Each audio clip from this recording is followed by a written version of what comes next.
Waalaikumsalam warahmatullahi wabarakatuh.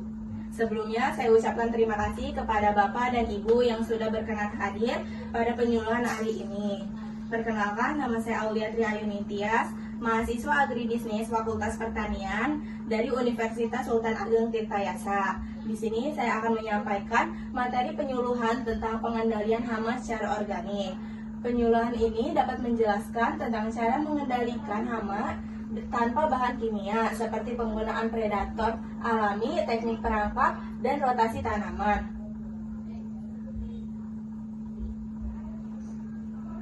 Di sini pengendalian hama ada dua pendekatan, yaitu ada pendekatan konvensional dan pendekatan organik.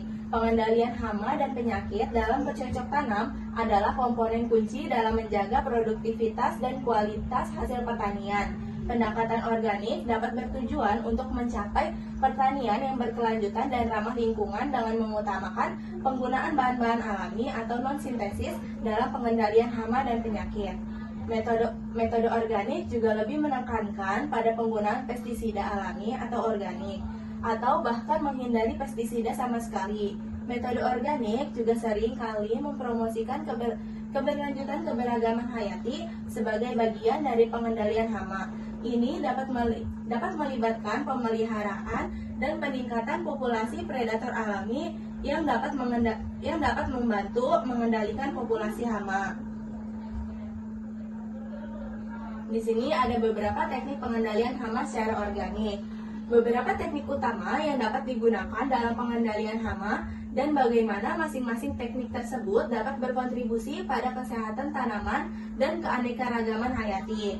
Beberapa teknik pengendalian hamanya yaitu yang pertama ada penggunaan predator alami atau biological control, yang kedua ada teknik perangkap, yang ketiga ada rotasi tanaman atau crop rotation, yang keempat ada penggunaan bahan alami sebagai pestisida, dan yang terakhir ada penanaman tanaman pengusir hama atau companion planting.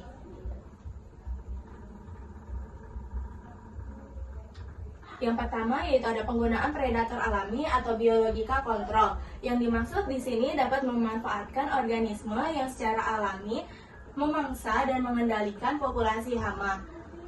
Teknik ini termasuk penggunaan serangga pemangsa, parasitoid atau mikroorganisme yang dapat membantu mengendalikan hama. Beberapa hama yang dimaksud yaitu ada ladybug atau kumbang foxy, yang kedua ada trichogramma, yang ketiga ada nematoda. Keuntungan dari penggunaan teknik ini yaitu tidak hanya mengendalikan hama, tetapi juga dapat meningkatkan keberagaman hayati di lahan pertanian dan lebih aman bagi manusia dan hewan. Selanjutnya ada teknik perangkap. Teknik perangkap ini menggunakan perangkap fisik atau kimia untuk menarik dan menangkap hama. Perangkap ini dapat berupa perangkap mekanik, feronom, atau cahaya. Ada 3 perangkap yang dimaksud, yaitu perangkap kuning atau yellow sticky trap, perangkap feronom, dan yang terakhir ada perangkap cahaya atau light trap. Keuntungan dari teknik ini yaitu dapat membantu mengurangi jumlah hama secara fisik tanpa merusak lingkungan dan bisa dipasang dengan biaya yang relatif murah. Selanjutnya yaitu ada teknik rotasi tanaman atau crop rotation.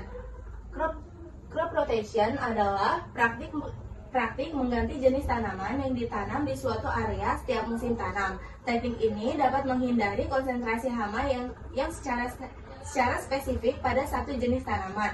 Contohnya yaitu jika petani menanam jagung pada satu musim pertama, pada musim berikutnya mereka bisa menanam tanaman yang berbeda seperti kacang-kacangan yang dapat mengganggu siklus hidup hama yang biasanya menyerang jagung.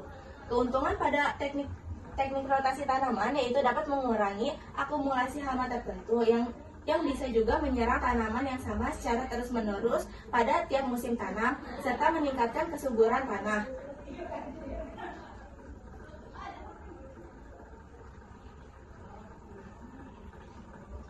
Selanjutnya ada penggunaan bahan alami sebagai pestisida. Penggunaan bahan alami sebagai pestisida yaitu menggunakan bahan alami yang aman dan ramah lingkungan sebagai pengganti pestisida kimia.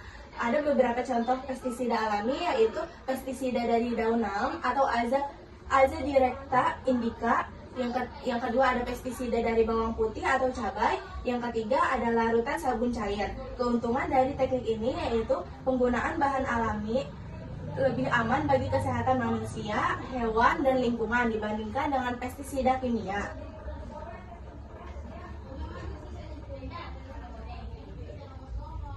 Yang terakhir ada teknik penanaman tanaman pengusir hama atau companion planting. Menanam tanaman yang dapat mengusir hama secara alami di sekitar tanaman utama untuk mengurangi serangan hama. Ada dua contoh tanaman, yaitu ada tanaman marigold dan tanaman bawang putih atau daun mint. Keuntungan dari teknik ini yaitu dapat mengurangi ketergantungan pada bahan kimia dan dapat juga meningkatkan keragaman tanaman serta melindungi tanaman utama dari serangan hama. Yang terakhir ada teknik penanaman tanaman pengusir hama atau companion planting. Menanam tanaman yang dapat mengusir hama secara alami di sekitar tanaman utama untuk mengurangi serangan hama. Ada dua contoh tanaman, yaitu ada tanaman marigold dan tanaman bawang putih atau daun mint. Keuntungan dari teknik ini yaitu dapat mengurangi ketergantungan pada bahan kimia dan dapat juga meningkatkan keragaman tanaman serta melindungi tanaman utama dari serangan hama.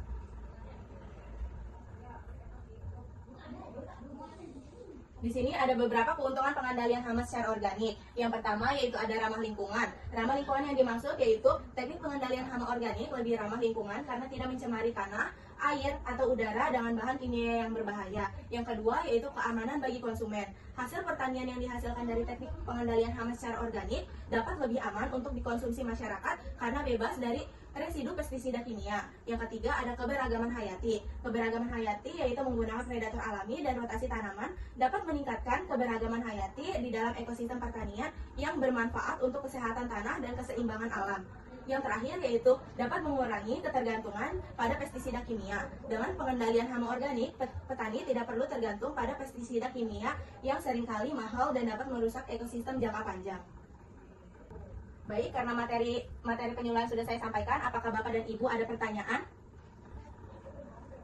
Ada, Bu. Silakan, Pak. Jika predator alami yang digunakan justru menjadi hama baru, bagaimana strategi pengendaliannya? Oke, baik. Jika predator alami berubah jadi hama baru, strategi pengendaliannya itu dapat berupa pantauan populasi secara rutin agar tidak berlebihan. Yang kedua, yaitu dapat kendalikan secara selektif, misalnya dengan perangkap atau pemindahan. Yang ketiga, perbaiki ekosistem, dapat menambahkan tanaman atau musuh alami lainnya. Yang keempat, dapat menghentikan penggunaan atau ganti metode lain seperti rotasi atau pestisida nabati. Yang terakhir, yaitu ada lakukan kajian ulang agar predator yang dipakai sesuai dan tidak merusak. Apakah sudah cukup, Pak? Cukup, Bu. Baik. Apakah Bapak Ibu ada pertanyaan selanjutnya? Ada, Bu. Silakan, Pak. Jika terjadi serangan hama besar secara tiba-tiba, strategi apa yang bisa dilakukan secara cepat namun tetap organik? Oke, baik.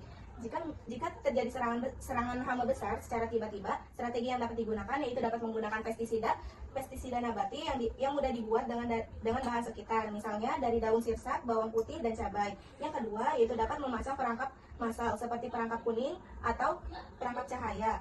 Yang ketiga yaitu dapat melepaskan musuh alami jika tersedia seperti Tikrogama dan ladybug. Yang keempat ada pangkas bagian tanaman yang terserang parah untuk mencegah penyebaran hama secara luas. Yang terakhir ada perkuat tanaman dengan pupuk organik cair agar lebih tahan serangan berikutnya. Apakah sudah cukup, Pak? Cukup. Baik, dikarenakan pertanyaan sudah selesai, di sini saya akan membacakan kesimpulan, yaitu penyuluhan tentang pengendalian hama secara organik sangat penting untuk mendukung pertanian yang berkelanjutan dan ramah lingkungan. Dengan menggunakan beberapa teknik seperti penggunaan predator alami, perangkap, dan rotasi tanaman dan bahan alami, petani dapat mengendalikan hama dengan cara yang lebih aman dan efisien. Pengendalian hama organik tidak hanya meningkatkan hasil pertanian, tetapi juga dapat menjaga kesehatan tanah, lingkungan, dan manusia. Sekian materi penyuluhan yang dapat saya sampaikan. Terima kasih atas waktu Bapak dan Ibu. Saya sampaikan mohon maaf apabila adanya kesalahan dalam penyampaian materi. Terima kasih. Assalamualaikum warahmatullahi wabarakatuh. Waalaikumsalam warahmatullahi wabarakatuh.